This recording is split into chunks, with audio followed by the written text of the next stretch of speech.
ইতিহাসে পড়েছিলাম গোপালকৃষ্ণ গোখলে বলেছিলেন, what Bengal things today India things tomorrow. অর্থাৎ বাঙালি আজকে যা ভাবে ভারত কাল তা ভাবে। এককালের এগিয়ে থাকা বাঙালি আজ সর্বক্ষেত্রে পিছিয়ে যাচ্ছে। এর কারণ কি? বাঙালি এত দুর্বল, অসুস্থ, তাই বা কেন? আধুনিককালের অসুখগুলোর পিছনে গ্যাসের ট্যাবলেটের ভূমিকা মারাত্মক। আর আমরা বাঙালিরা না জেনেই সেই ফাঁদে পা দিচ্ছি।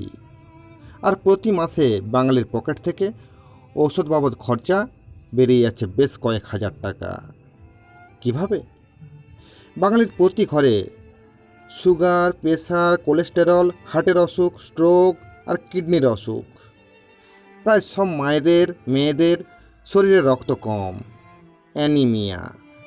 প্রত্যক্ষভাবে গ্যাসের ট্যাবলেট এই সব রোগ অসুখের জন্য দায়ী। এটা তো মানবেন আমরা বাঙালিরা একটু বেশি খাদ্যরসিক, আর আমাদের ডায়েটে মাত্রাতিরিক্ত কার্বোহাইড্রেটের বাড়াবাড়ি। মূলত আমরা কার্বোহাইড্রেট বা শর্করা জাতীয় খাবার খাই 5 বেলা। বিস্কুট, মুড়ি, চিনি, ভাত, রুটি, আলু এইগুলো আমরা প্রয়োজনের চেয়ে প্রচণ্ড পরিমাণে বেশি খাই। শরীর এই মাত্রাতিরিক্ত কার্বোহাইড্রেট সহ্য করতে পারে না। আমাদের গরিব দেশ, মানুষের ক্রয় ক্ষমতা কম, তাই আমাদের সংস্কৃতি সভ্যতায় কম দামি ও সহজলভ্য খাবার, চাল গম খাওয়ার প্রচলন। যারা এখনও দৈহিক পরিশ্রম করেন বেশি, তাদের এই অতিরিক্ত কার্বোহাইড্রেট নিয়ে অসুবিধা নেই। তারা যা খাদ্য গ্রহণ করেন তা পরিশ্রমের মাধ্যমে খরচ করে ফেলেন।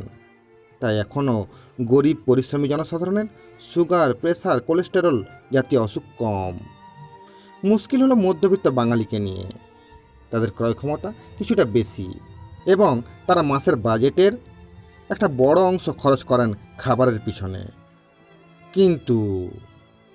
কিন্তু হলো এই মধ্যবিত্ত বাঙালির পুরুষ মহিলা নির্বিশেষে পরিশ্রম খুবই কম।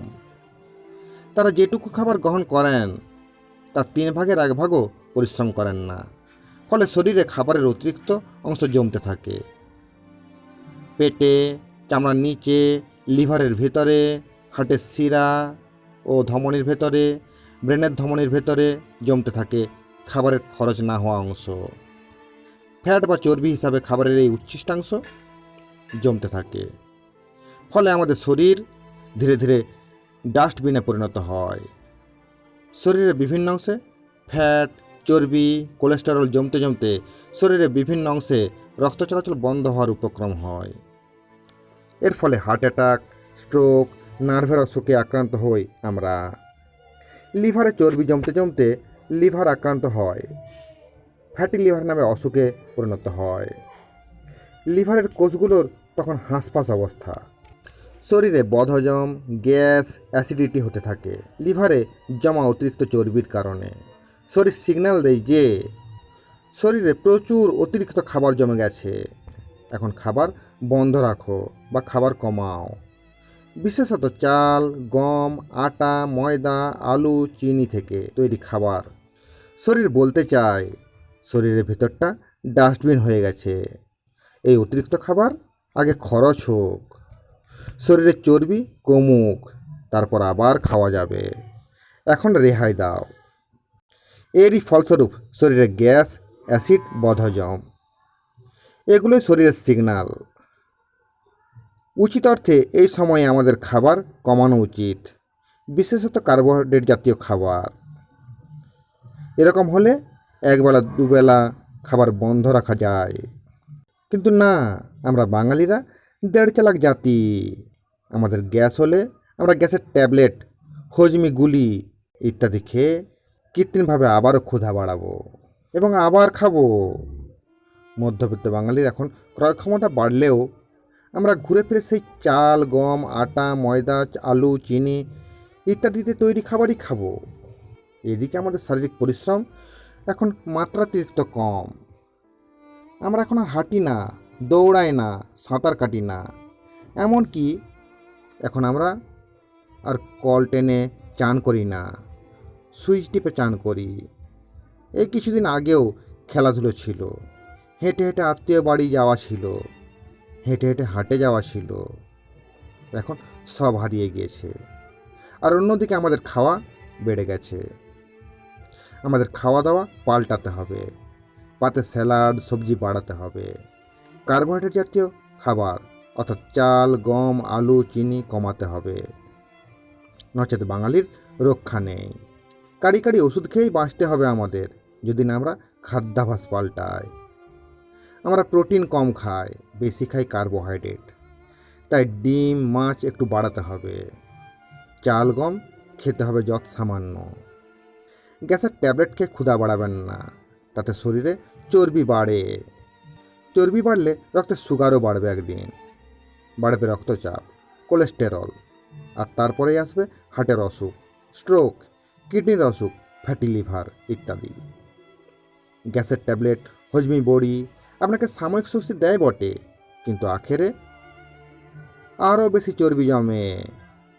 চর্বি বাড়লে সুগার প্রেসার কোলেস্টেরল হাঁটু ব্যথা কোমর ব্যথা নার্ভের অসুখ অবধারিতভাবে হবেই হবে। তাই গ্যাস অ্যাসিডিটি হলে গ্যাসের ট্যাবলেট নয়, খাবার কমান।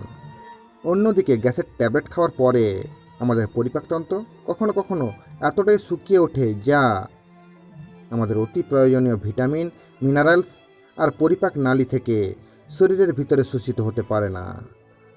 ফলে শরীরে অতি প্রয়োজনীয় ভিটামিন ও খনিজ পর্যায়ের অভাব দেখা যায়। শরীরে রক্ত কমে যায়, যাকে বলে অ্যানিমিয়া। মানে হলো এই যে আমাদের বাঙালিদের শরীর হয়ে যাচ্ছে ফাঁপা, রক্তহীন, শক্তিহীন এক দুর্বল জাতি, যাদের শরীরে চর্বি ভুঁড়ি ছাড়া আর কিছুই নেই। আমাদের দুর্বল শরীর সর্বভারতীয় ক্ষেত্রে আমাদের সর্বত্র শুধু পিছিয়েই দিচ্ছে। আজকের বাজারে প্রতিযোগিতায় টিকতে খাওয়া কমান, শরীর নামক ডাস্টবিন থেকে চর্বি ঝরিয়ে ফেলুন, আর সকালে হাঁটতে যাওয়ার অভ্যাস করুন, যোগব্যায়াম করুন, ওষুধের ফান থেকে বেরিয়ে আসুন দাদা দিদিরা। ও দাদা ও দিদি, পার্লারে সেলুনে গিয়ে শরীরের বাইরের চামড়া চকচকে করে আনছেন জানি, কিন্তু চামড়ার নিচে চর্বি জমতে জমতে শরীরটা যে আস্তাকুড় বানিয়ে ফেলেছেন, সেই ময়লা কবে পরিষ্কার করবেন গো? মনে রাখবেন, মানুষ এখন না খেয়ে মরে না, বাঙালি এখন খেয়ে মরে। বিশ্বাস না হয় সপ্তাহ 2-1 চাল গম একদম কমিয়ে দেখুন। Doctor Suman Roy, MD medicine. ভিডিওটি ভালো লাগলে একটি লাইক করবেন, শেয়ার করে অপরকে দেখার সুযোগ করে দেবেন। আপনার যে কোনো মতামত অবশ্যই কমেন্ট বক্সে কমেন্ট করে জানাবেন। চ্যানেলে নতুন হলে চ্যানেলটি সাবস্ক্রাইব করে পাশের বেল আইকনটি দাবিয়ে রাখবেন, তাহলে আমি যখনই ভিডিও আপলোড করব তার নোটিফিকেশান আপনার কাছে চলে যাবে, আর আপনি ভিডিওটি দেখে নিতে পারবেন। আর আপনি যদি ভিডিওটি ফেসবুক থেকে দেখেন তাহলে পেজটি লাইক করবেন। ধন্যবাদ, দেখা হবে পরের ভিডিওতে।